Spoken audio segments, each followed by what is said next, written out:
Kupitia mitandao ya kijamii tumeshuhudia tabia ya baadhi ya watu ya kutumia vibaya mitandao hiyo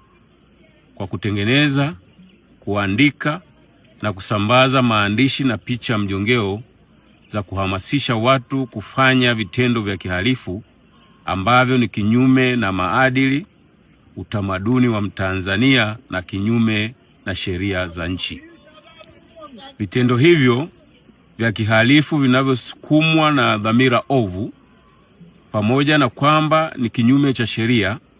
za nchi, vimekuwa vikisababisha hofu na taharuki kwa wananchi wema walio wengi kuliko wao bila sababu zozote za msingi. Tabia hizo na vitendo hivyo vinatakiwa kukemewa na kupigwa vita na mtu yeyote yule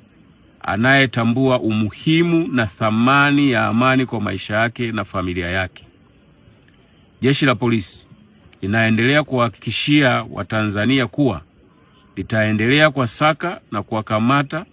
na kuwafikisha katika mamlaka nyingine za haki jinai kwa hatua za kisheria kama ambavyo limefanya kwa waliokwisha kukamatwa. Ambao bado wanaendelea na uhalifu huo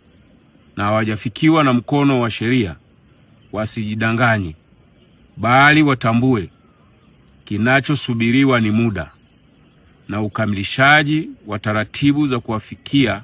wakati wowote kulingana na ushahidi